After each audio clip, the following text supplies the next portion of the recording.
Hello aspirants, welcome to PCS crux. तो हम कर रहे हैं Indian polity, constitution of India, part 6, जिसमें हमने लास्ट क्लास में 180 आर्टिकल तक कवर किया था। आज हम करेंगे आर्टिकल 181 से कंटिन्यू। ठीक है। तो आर्टिकल 181 बेसिकली बात करता है अध्यक्ष और उपाध्यक्ष के बारे में, कि अगर उनको पद से हटा दिया जाता है या वो प्रक्रियागत है, मतलब प्रक्रियागति होगा, उसी स्थिति में क्या होगा कि वो अध्यक्षता नहीं कर पाएंगे उस सदन की। ठीक है। उनको दो अधिकार तो दिए गए हैं, बोलने का और भाग लेने का, लेकिन उनको निर्णायक मत देने का अधिकार नहीं दिया गया है आर्टिकल 181 के अनुसार। यानी कि आर्टिकल 189 में जो मेंशन है कि अगर किसी बात के होते हुए, यानी कि जो बिल है वो ऑलरेडी जो चल रहे हैं बिल्स, उन पर मतदान चल रहा है ना। तो मतदान चल रहा है तो कई बार क्या होता है कि टाई हो जाता है एक बिल के अगेंस्ट, यानी कि उसके मोशन में, और उसके जो अगेंस्ट है यानी कि उसके पक्ष और विपक्ष में, दोनों जो पार्टीज हैं वो क्या होती है, टाई हो जाता है। ठीक है। पक्ष भी उतना ही वोट कर रहा है और विपक्ष भी उतना ही वोट कर रहे हैं। मान लो 50 इधर कर रहे हैं, 50 इधर कर रहे हैं। तो ऐसी स्थिति में जो हमारे अध्यक्ष या उपाध्यक्ष होते हैं उनका मत जो होता है वो निर्णायक मत होता है। वैसे वो मतदान करते नहीं है, अमूमन उनकी जरूरत नहीं पड़ती, बट ऐसी स्थिति में उनके मत की जरूरत पड़ती है। और निर्णायक इसलिए कहते हैं इसको क्योंकि उन्हीं के मतदान, अगर वो पक्ष में डाला तो ये पक्ष जीत जाएगा, और विपक्ष की तरफ डाला तो विपक्ष की जीत हो जाएगी। ठीक है। यानी कि उस बिल को पास करना या फेल करना किसके हाथ में हो जाता है, स्पीकर के हाथ में हो जाता है। इसीलिए ऐसे मत को कहते हैं निर्णायक मत। ठीक है। तो जब उनके खिलाफ, यानी कि उनको हटाने की जो प्रक्रिया है वो चल रही है, उनके विरुद्ध संकल्प पारित होने की प्रक्रिया चल रही है, तो ऐसे सिचुएशन में उनको निर्णायक मत देने का अधिकार नहीं होता है। ठीक है ना। अपने संकल्प पारित होने की प्रक्रिया में अगर उनके अगेंस्ट जो बिल पारित हो रहा है, ठीक है, यानी कि संकल्प पारित हो रहा है, तो ऐसे सिचुएशन में भी वो मतदान नहीं कर सकते हैं, ना ही अध्यक्षता कर सकते हैं सदन की। लेकिन उनको अधिकार दिया गया है कि वो कुछ भी बोल सकते हैं, सदन को एक तरह से वो अपना भाषण दे सकते हैं, स्पीच दे सकते हैं, और भाग भी ले सकते हैं सदन में। ठीक है। ये बात करता है आर्टिकल 81। बिल्कुल सिमिलर वेज में आर्टिकल 185 बात करता है सभापति और उपसभापति को हटाने के प्रस्ताव, अगर उनके विरुद्ध भी, यानी कि वो भी प्रक्रियागत है संकल्प पत्र, उनके खिलाफ भी उनको हटाने या उनको पद से रिमूव करने के लिए, तो बिल्कुल सेम सिचुएशन यहाँ पर आर्टिकल 185 सभापति और उपसभापति के लिए करते हैं कि निर्णायक मत वो नहीं दे सकते हैं, लेकिन वो बोल सकते हैं और भाग ले सकते हैं। तो आपको ध्यान रखना है कि आर्टिकल 185 बिल्कुल सिमिलर है आर्टिकल 181 की। ठीक है। 181 बात करता है विधान परिषद के अध्यक्ष और उपाध्यक्ष की, जबकि 185 बात करते, सॉरी, विधानसभा की, और ये बात करते हैं 185 विधान परिषद की। ठीक है। यहाँ पर सभापति और उपसभापति की बात हो रही है, और यहाँ पर स्पीकर और डेप्यूटी स्पीकर की बात हो रही है। तो ये दोनों सेम है, तो मैंने एक साथ पढ़ा दिए। अब बात कर लेते हैं आर्टिकल 182 की। आर्टिकल 182 बेसिकली बात करता है कि सभापति और उपसभापति है, अगर उनकी जगह जो है वो खाली हो जाए, यानी कि रिक्त हो जाए वो जगह, तो ऐसे सिचुएशन में तुरंत उनकी रिक्ति पर चुनाव होना चाहिए, यानी कि खाली नहीं होना चाहिए सभापति और उपसभापति का पद। ठीक है। यानी कि उनको चेयरपर्सन चाहिए ही चाहिए विधान परिषद को, और तुरंत प्रभाव से इनकी रिक्ति पर चुनाव होना चाहिए। ये बात करता है आर्टिकल 182। अब बात कर लेते हैं आर्टिकल 183 की। तो आर्टिकल 183 बेसिकली बात करता है कि सभापति और उपसभापति जो विधान परिषद के होते हैं, उनकी रिक्ति कब मानी जाएगी। वो यानी हटाकर, यानी कि उनको रिमूव कर कर, वो देखो रिमूवल भी उनका बिल्कुल सेम होता है जैसे कि विधानसभा के अध्यक्ष और उपाध्यक्ष का होता है, यानी 14 दिन पूर्व उनको भी नोटिस दिया जाता है। देखो, अब यहाँ पे ध्यान रखने की बात है कि 14 दिन पूर्व नोटिस, यानी इसका मतलब है कि कोई भी सदन में प्रस्ताव जब उनके विरुद्ध लाया जाता है, उससे पहले 14 दिन उनको सूचित किया जाता है कि भाई आपके विरुद्ध प्रस्ताव आने वाला है। तो ये सूचना उनको दी जानी चाहिए, आवश्यक है। ठीक है। दूसरी चीज, ये कहाँ कहाँ पर होता है, तो हम बात करें विधान परिषद में भी, विधानसभा में भी, लोकसभा में भी और राज्यसभा में भी, यानी कि चारों तरह के सदन में ये प्रक्रिया अपनाई जाती है कि इन सब के जो चेयरपर्सन है उनके विरुद्ध अगर उनके रिमूवल की बात होती है तो उनको सूचित किया जाता है 14 दिन पूर्व। ठीक है। अब हम बात करें आर्टिकल 183। 183 बात करें सभापति और उपसभापति की रिक्ति कब मानी जाएगी, या तो वो हटा दिया जाए, या उनका इस्तीफा दे दिया जाए, या सदस्यता उनकी समाप्त हो जाए, यानी कि 6 वर्ष उनको पूर्ण हो चुके हैं, यानी कि पूरे 6 वर्ष उन्होंने कार्यकाल अपना जी लिया है या कर लिया है, तो ऐसे सिचुएशन में उनकी जो सदस्यता है वो समाप्त मानी जाएगी। हालांकि वो दोबारा से चुने जा सकते हैं, वो एक अलग इशू है, या उनकी मृत्यु हुई है, तो ऐसी जब स्थिति होती है तो उनकी जगह को वैकेंट माना जाएगा। ठीक है। ये बात करता है आर्टिकल 183। आर्टिकल 184 बात करता है कि अगर सभापति या उपसभापति की जो सीट है वो वैकेंट हो जाती है या उनकी अनुपस्थिति के कारण वैकेंसी है थोड़ी देर के लिए, 1 महीने के लिए, 10 दिन के लिए, मान लो वो बाहर गए हैं घूमने के लिए और वो सीट वैकेंट है, तो ऐसी स्थिति में सदन यानी कि विधान परिषद एक तरह से निर्धारित करेगा कि कोई अन्य सदस्य अध्यक्ष के कार्यों को पूरा करे। ठीक है, ये बात करता है आर्टिकल 184। 185 की बात हम कर चुके हैं। अब बात करते हैं आर्टिकल 186। देखिए आप ये बात ध्यान रख के चलिए, जितने भी हम आर्टिकल कर रहे हैं वन बाय वन, उसमें हम जो बिल्कुल टू द पॉइंट बात है ना वो कर रहे हैं। ठीक है, यानी कि बेसिकली जो आपके एग्जाम के पॉइंट ऑफ व्यू से जरूरी चीजें हैं वही कैटर कर रहे हैं, इसके अलावा कुछ एक्स्ट्रा नहीं कर रहे हैं, यानी आपका टाइम वेस्ट नहीं है। लेकिन आपको एक बार सारे आर्टिकल्स अगर आपको अच्छे से पॉलिटी करनी है, फिर आपके सब्जेक्टिव क्वेश्चंस हो या ऑब्जेक्टिव क्वेश्चंस हैं, सभी को आप अच्छी तरह से टैकल कर पाओगे, तो आपको सारे आर्टिकल्स करने ही पड़ेंगे। ठीक है, तो आप इसे बच नहीं सकते हो। पर ये हो सकता है कि आपको फोकस किन पर करना है ज्यादा और किन पर फोकस कम करना है, उसी को आधार बनाकर हमने यहाँ पर उतना ही स्टफ यहाँ पर मेंशन किया है विद डिटेलिंग। आपको मिल जाएगा कहीं पर भी, लेकिन जो क्रक्स है वो यहीं पर मिलने वाला है। ठीक है, तो आर्टिकल 186 जो है बात करता है अध्यक्ष, उपाध्यक्ष, सभापति या उपसभापति, यानी कि सभी जितने भी अध्यक्ष हो या उपाध्यक्ष, सभापति या उपसभापति, उनके वेतन और भत्तों की बात करता है। अब देखिए, क्योंकि ये विधानमंडल के अध्यक्ष और सभापति की बात हो रही है, जिक्र हो रहा है, क्योंकि पार्ट जो 6 है वो बात किसकी करता है, राज्य की बात करता है ना, जिसमें कि आर्टिकल 152 से 247 का जिक्र है ना। तो यहाँ पर जो भी काम करेंगे राज्य विधानमंडल जरूरी हो जाता है, जैसे कि संघ में जरूरी हो जाती है संसद, वैसे यहाँ पर जरूरी हो जाता है राज्य विधान मंडल। तो राज्य विधान मंडल ही निर्धारित करेगा कि सदस्य गणों की, स्पेशली अध्यक्ष, उपाध्यक्ष, सभापति और उपसभापति के वेतन और भत्ते क्या होंगे। ठीक है, अगर निर्धारण नहीं हो पा रहा है या नहीं किया गया है, तो ऐसी स्थिति में जो दूसरी अनुसूची है उसके अनुसार इनको वेतन और भत्ते प्राप्त होंगे। अब बात होगी आर्टिकल 187 की। ये जो राज्य विधानमंडल है उसका जो सचिवालय है उससे संबंधित आर्टिकल है 187। राज्य विधानमंडल यानी विधानसभा और विधान परिषद, ये दोनों ही अलग सदन है, तो इसलिए इनके सचिवालय या जो इनका जो स्टाफ इनको प्रोवाइडेड होता है वो भी अलग होगा, है ना भाई। दो सदन है, दोनों अलग अलग तरह से काम करेंगे, तो ऑब्वियस है कि उनको स्टाफ चाहिए होगा। तो बेसिकली काम क्या है इस सचिवालय का वो यहाँ पर मेंशन्ड है।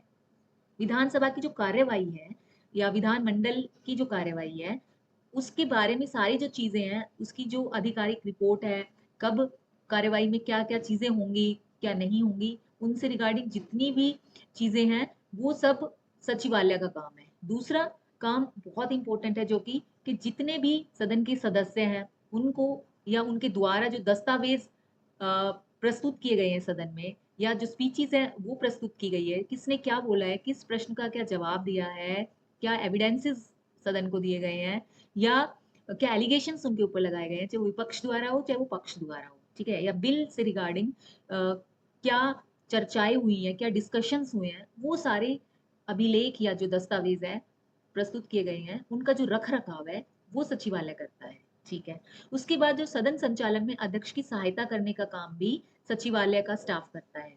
इसका मतलब है जो सदन के जो अध्यक्ष होते हैं उनकी सहायता, इसका मतलब है कि देखिए जो अध्यक्ष होते हैं वो बहुत सारी समितियों का निर्माण करते हैं। ठीक है, जांच समितियां भी हो सकती है, ये स्थायी समितियां हो सकती है, अस्थायी समितियां हो सकती है। इसके अलावा वो सदन के संचालन के लिए जो सत्र का आयोजन करते हैं, किस सदन के सदस्यों को कितना टाइम देना है, कौन से क्वेश्चन पुट करने के लिए कौन से तारांकित है, कौन से अतारांकित है, इसके अलावा क्वेश्चन आवर्स है।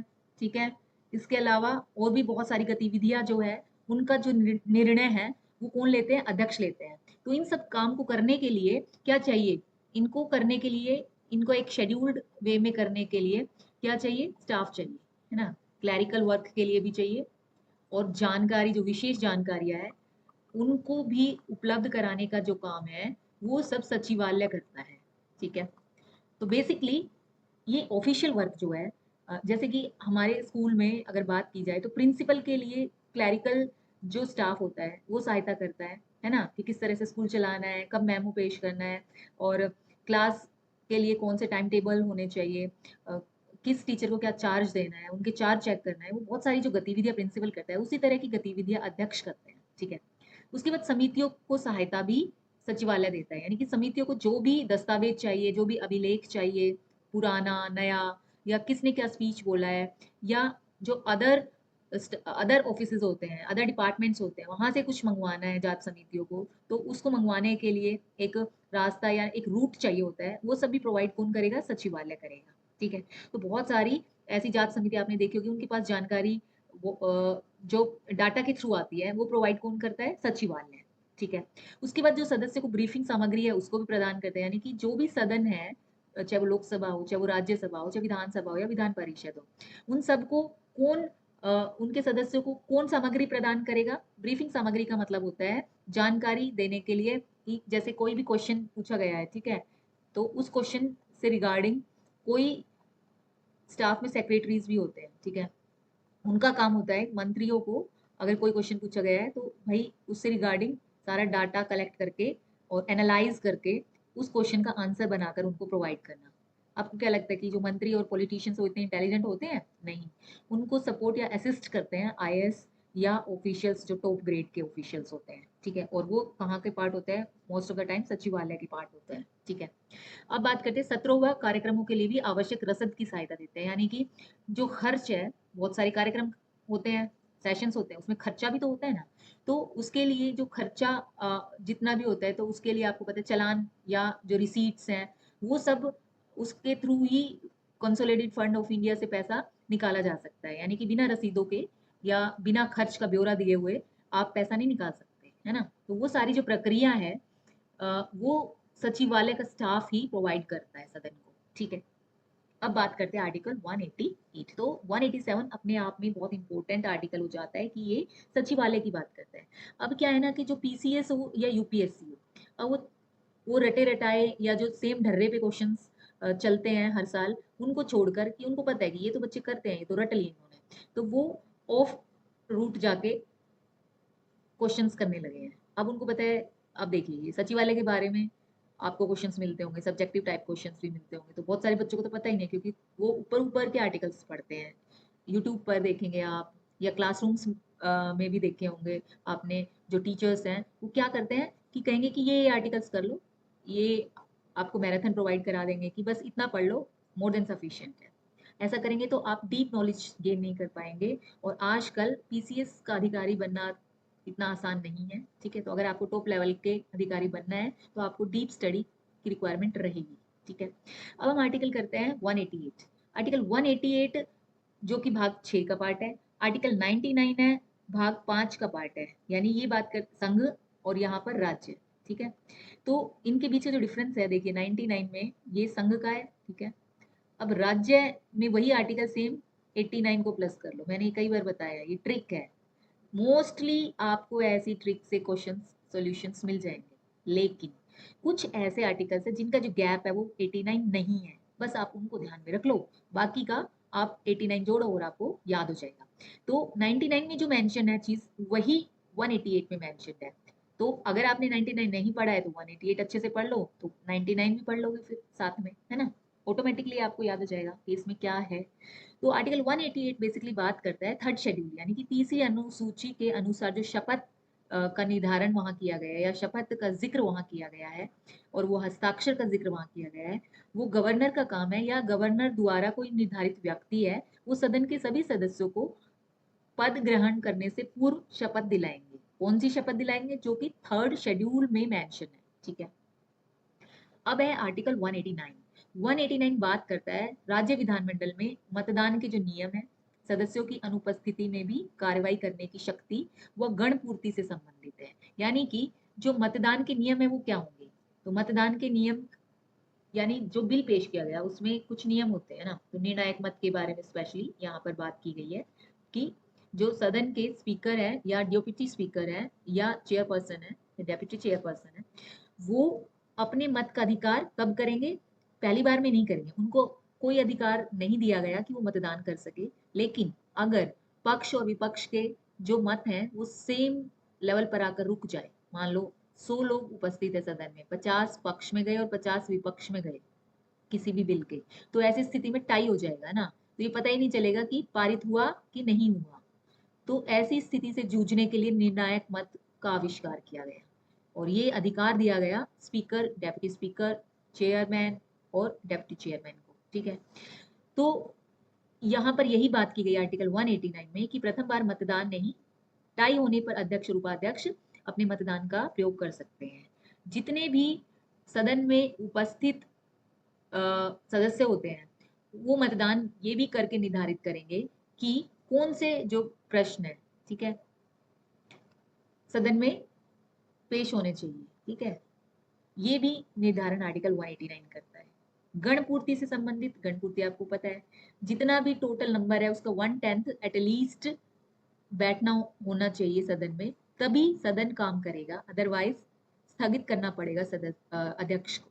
ठीक है, 1/10 का मतलब होता है कि जैसे 403 सदस्य है यूपी में, ठीक है, तो यूपी का 1/10 हो गया 41, ठीक है, 40.3 है, तो 41 सदस्य कम से कम सदन के संचालन के लिए चाहिए ही चाहिए।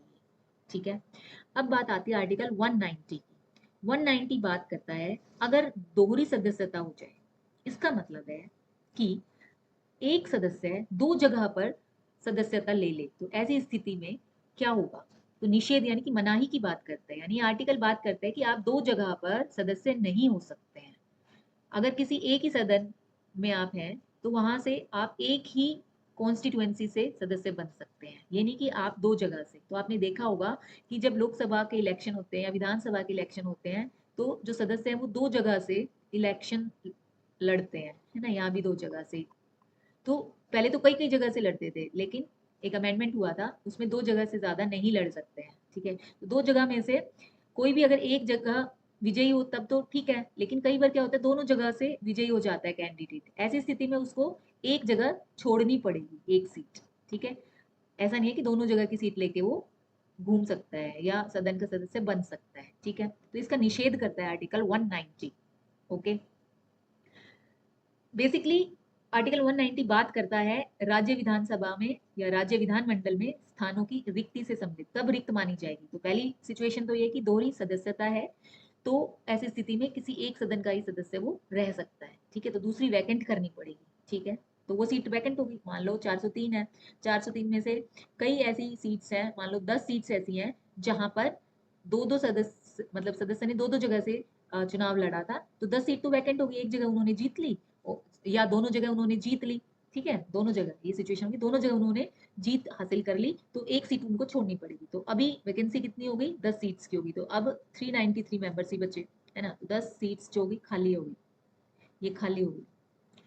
तो दोहरी सदस्यता का निषेध करता है आर्टिकल 190। दूसरा है कि दो या दो से अधिक राज्य विधान मंडलों का सदस्य नहीं हो सकता। ये बात करता है कि जैसे कि एक ही व्यक्ति गुजरात का या राजस्थान का भी सदस्य इनके विधानमंडल का नहीं हो सकता। ऐसा नहीं हो सकता, चलो भाई हम एक सदन में, तो यहाँ पर बात करते हैं एक ही सदन की। ठीक है, एक सदन की बात हो रही है यहाँ पर। जरा मैं कलर चेंज कर लेती हूँ जो कि आपको अच्छे से दिखाई दे। हाँ, तो यहाँ पे जो बात हो रही है वो एक सदन की हो रही है, यानी कि एक ही सदन में दो जगह से आप सदस्य नहीं हो सकते हो, दो सीट से। यहाँ हो रही है बात दो राज्यों में। ठीक है, तो दो राज्यों में ऐसा नहीं होता, गुजरात के विधान मंडल में भी आप सदस्य हो, ठीक है, और आप राजस्थान के विधानमंडल में भी सदस्य हो। तो विधानमंडल में कोई सा भी एक सदन हो सकता है ना, मान लो यहाँ पर तो वो विधान परिषद में सदस्य हो गए, यहाँ पे वो विधानसभा, वो कहेगी नहीं भाई मेरी सीट तो अलग अलग है, नहीं भाई नहीं, ये एक ही बात मानी जाएगी। ठीक है, तो ऐसे सिचुएशन का भी निषेध करता है आर्टिकल 190।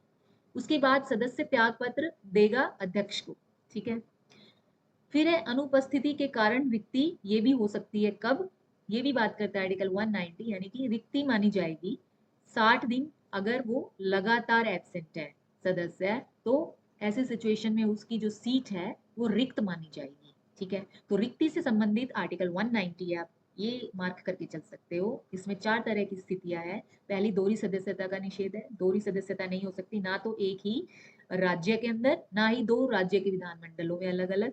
तीसरा पार्ट है कि सदस्य त्याग पत्र दे सकता है, किसको देगा, अध्यक्ष को देगा। ठीक है, अध्यक्ष को लिख कर देगा वो, यानी कि सदस्य त्याग पत्र किसको देगा, अध्यक्ष को। ठीक है, जबकि अध्यक्ष किसको देगा, उपाध्यक्ष को अपना त्याग पत्र, उपाध्यक्ष किसको देगा, अध्यक्ष को। ठीक है, ये बात आप याद रखना, ये क्वेश्चंस आते हैं। उसके बाद है आर्टिकल इसी का पार्ट 4 जो बात करता है कि अनुपस्थित है अगर कोई सदस्य लगातार 60 दिन तक, तो वो भी रिक्ति मानी जाएगी उसकी सीट की। ठीक है, ऑटोमेटिकली वो सस्पेंड हो जाएगा। फिर है आर्टिकल 191। 191 बात करता है विधानमंडल में जो सदस्य हैं उनकी अयोग्यता के बारे में, यानी कि कौन सी सिचुएशन में उनकी अयोग्यता मानी जाएगी। अगर उन्होंने लाभ का पद हासिल किया हुआ है, यानी वो किसी भी लाभ के पद पर बैठे हैं। हालांकि आपको यहाँ पे ध्यान रखना है, लाभ का पद जो है उसकी कोई डेफिनेशन अभी तक संविधान में नहीं देखी गई है, ठीक है। यानी कि कोई ना तो अमेंडमेंट के थ्रू ना ओरिजिनल संविधान में मेंशन्ड है लाभ के पद की परिभाषा। लेकिन एक अमेंड एक जजमेंट है, वहां पर इसकी, मुझे याद नहीं आ रहा वो जजमेंट कौन सा है, तो वहां पर इसकी परिभाषा तो नहीं, पर इसके बारे में ये दिया गया है कि इन पदों को लाभ का पद माना जाएगा। जहां पर पैसे की बात आ जाती है स्पेशली, वहां लाभ का पद माना जाएगा, ठीक है। या जो इन्फ्लुएंसिंग सीट्स होती है, इन्फ्लुएंस कर सकता है कोई दूसरे को, वो जगह भी लाभ का पद मानी जाएगी। तो बेसिकली ये बात करता है कि भाई नैतिक व कानूनी बाध्यता की बात करता है कि जनता के प्रति आप एक ऐसी सीट पर बैठे हो जहां पर उसके प्रति आपको उत्तरदायी होना है, तो आपके ऊपर नैतिक दबाव होता है कि आप लाभ का पद ग्रहण ना कर सको, यानी आपको कोई फायदा नहीं हो रहा किसी अन्य पद पर जिससे कि आप अपनी इस सीट का फायदा वहां पर आप यूज कर सको, है ना। जैसे कि बात होती है, मैं एक एग्जाम्पल के थ्रू बताऊं आपको, कि मान लो अभी आपने क्या किया है, आप सीट पर हो, ठीक है। अगर हम बात करते हैं कि भाई जो सदन का सदस्य है वो एक ऐसी सीट पर है, यहाँ पर तो वो विधानसभा का सदस्य है, ठीक है। यहाँ पे सदस्य है या मंत्री हो गया है, ठीक है, मंत्री हो गया, सदस्य है मंत्री हो गया। अब दूसरी जगह वो किसी सरकारी स्कूल का प्रिंसिपल भी है, ठीक है, प्रिंसिपल है, और यहाँ पर वो मंत्री है यानी कि सदन का सदस्य है, ठीक है। तो ये जो इसकी पोजीशन है ये क्या मानी जाएगी, लाभ का पद, क्योंकि सरकारी पद पर ऑलरेडी है, तो ये इन्फ्लुएंसिंग हो जाएगा ना, भाई साथ में सदन का सदस्य भी है। तो अब यहाँ पर उसको क्या होना था, जवाबदेह होना था बच्चों के प्रति, टीचर्स के प्रति, सोसाइटी के प्रति, ठीक है। अब वो सदन का सदस्य है, तो ये इससे यहाँ आपने देखा वो जो मंत्री है वो इंस्पेक्शन के लिए आता है स्कूल्स में, तो ये इंस्पेक्शन इंस्पेक्शन के लिए ये अपने स्कूल में तो जाएगा नहीं, क्योंकि ये तो इसी का स्कूल है, तो इससे तो नुकसान होगा, यानी कि नैतिकता उसकी बिल्कुल डामाडोल हो जाएगी ऐसी पोजीशन में। तो इस या ऐसी स्थितियों से बचने के लिए कहा गया है कि लाभ के पद पर वो नहीं होना चाहिए, अयोग्य माना जाएगा। इसके अलावा विकृत चित्त हो, यानी कि वो मेंटली डिस्टर्ब हो, दिवालिया हो, यानी कि उसने अपने आप को दिवालिया घोषित किया हो, उसकी जो लाइबिलिटी बनती थी मॉनेटरी लेवल पर या फाइनेंशियली किसी बैंक का लोन ले रखा है या किसी को पैसे चुकाने, और उसने अपने आप को दिवालिया घोषित कर दिया है, तो यानी कि वो लाइबल अपनी लाइबिलिटी नहीं निभा रहा है ना, तो इसका मतलब तो वो भरोसे लायक नहीं है, ठीक है, वो सक्षम नहीं है, तो वो विधानमंडल का सदस्य भी नहीं हो सकता, ठीक है। या उसने किसी कारणवश नागरिकता खो दी है, तो अगर वो नागरिक ही नहीं है, जो कि पहली शर्त है विधानमंडल का सदस्य बनने के लिए, वही नहीं है, तो भी ऐसी स्थिति में वो अयोग्य हो जाएगा, ठीक है। या उसने दल बदल कर लिया है, तो दल बदल कानून खुद ही ध्वस्त कर देता है विधानमंडल की सदस्यता को, ठीक है। अगर कोई भी सदन का सदस्य दल बदल की प्रक्रिया में दोषी पाया जाता है, तो वो अयोग्य घोषित कर दिया जाएगा चेयरपर्सन के द्वारा, ठीक है। फिर आर्टिकल 192। आर्टिकल 192 बात करता है अयोग्यता पर निर्णय लेने से संबंधित, यानी कि जो अंतिम निर्णय है वो कौन लेगा, राज्यपाल, ठीक है। भाई यहाँ पर बात हुई ना दल बदल, तो जब दल बदल है, ये तो आपने देखा ही होगा, जो अमेंडमेंट हुआ था 1985 में, 52nd अमेंडमेंट, तो उसमें दल बदल की बात हुई थी, दल बदल, ठीक है। तो उसमें साफ साफ लिखा है कि जो अयोग्यता है उस पर जो निर्णय वो राज्यपाल लेगा अंतिम, ठीक है, ठीक है, अयोग्यता के बारे में। लेकिन दल बदल हुआ है कि नहीं हुआ है इसका जो निर्धारण है वो कौन करेगा, स्पीकर। आपको ये ध्यान रखना है, इसका निर्धारण कौन करेगा, स्पीकर करेगा, कि दल बदल हुआ है कि नहीं हुआ है इसका निर्धारण कौन करेगा, स्पीकर। लेकिन जो अयोग्यता है, यानी कि ये जितनी भी चीजें हैं, ये पांचों की पांच, ठीक है, उसमें जो अंतिम निर्णय है वो कौन लेगा, राज्यपाल, ठीक है। और यानी जैसे मान लो कोई सदन का सदस्य है, वो इलेक्ट होकर आया है, अब उसके जो इलेक्शन है उस पर क्वेश्चन मार्क है, ठीक है, उस पर क्या है, क्वेश्चन मार्क है कि ये इसने धांधली की है या ये अयोग्य है, कुछ योग्यताओं को पूरा नहीं करता, ठीक है, या कुछ भी है। लेकिन अगर इलेक्शन कमीशन ने उसको पहले से एक सर्टिफिकेट दे दिया कि जीत कर ये आया, ये मेंबर आया है, ठीक है, लेकिन अगर ऐसी सिचुएशन आ जाए कि वो भारत का नागरिक ही नहीं है, नागरिक नहीं है, ठीक है, या बात आ जाए कि वो दिवालिया है, ठीक है, बेसिकली तो ये यहाँ पर अयोग्य हो गया, लेकिन इसका जो निर्धारण है कि वो दिवालिया है कि नहीं है, वो लाभ के पद पर है कि नहीं है, वो नागरिक है कि नहीं है, तो ऐसे जो निर्णय है वो कौन लेगा अंतिम, वो लेगा राज्यपाल, ठीक है। सेम वे में जब हम बात करते हैं संघ की, तो वहां पर कौन लेगा ये निर्णय, प्रेसिडेंट, ठीक है, वहां पर प्रेसिडेंट, यहाँ पर गवर्नर। वहां पर प्रेसिडेंट है वो चुनाव आयोग की राय पर करेगा ये काम, ठीक है, जब चुनाव आयोग ही बताएगा कि योग्य है कि अयोग्य है, राय ले सकता है प्रेसिडेंट। सेम वे में राज्यपाल भी चुनाव आयोग की राय ले सकते हैं, ठीक है। अब बात आती है आर्टिकल 193।